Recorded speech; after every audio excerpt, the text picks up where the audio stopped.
Guys, আজকে আমাদের এখানে একজনের ঝগড়া হচ্ছিল। সেই জন্য আমার একটা জিনিস মনে হলো যে দুটো ভাইয়ের মধ্যে ঝগড়া হচ্ছে, যে এর মধ্যে কিছু খামতি আছে, ও বলছে তোর মধ্যে কিছু খামতি আছে, তুই যে বিষয়গুলো করেছিস তোর স্বার্থের জন্য।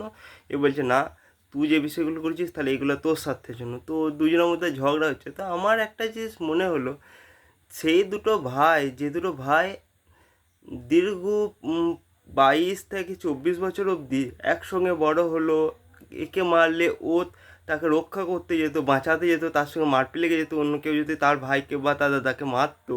তো সেই দুটো ভাইয়ের মধ্যে আজ বা এই সময়ে কী এমন হলো যে তারা দুজনার খুঁত দেখতে পাচ্ছে। তো আমার যেটা মনে হলো যে যে একটা জিনিস পরিবর্তন হয়েছে তাদের মধ্যে।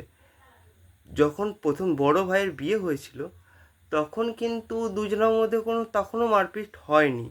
যখন দুটো ভাইয়ের বিয়ে হয়ে গেল তারপর থেকেই মারপিটটা শুরু হলো। তখন আমার একটা জিনিস মনে হলো, হতে পারে আমি ভুল, কারণ একজনার সিদ্ধান্ত একদম তো ঠিক হতেই নাও হতে পারে, কিন্তু আমার যেটা মনে হলো যে একজনা আর একজনের উন্নতি দেখতে পাচ্ছে না, বা একটা মেয়ে আর একটা মেয়ের যথাসম্ভব মানে এর থেকে বেশি পেয়ে গেলে এর সমস্যা হচ্ছে, ওর থেকে বেশি এগিয়ে গেলে সমস্যা হচ্ছে।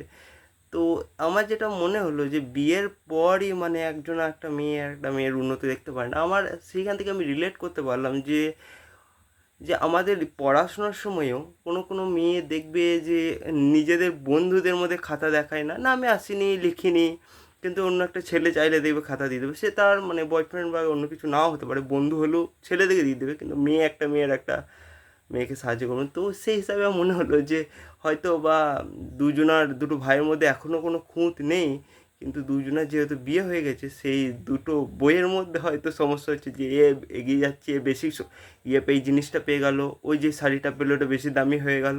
তো সেই হিসাবে ওদেরকে বোঝানো হচ্ছে, তো সেই হিসাবে ঝগড়া চলছে। ধন্যবাদ।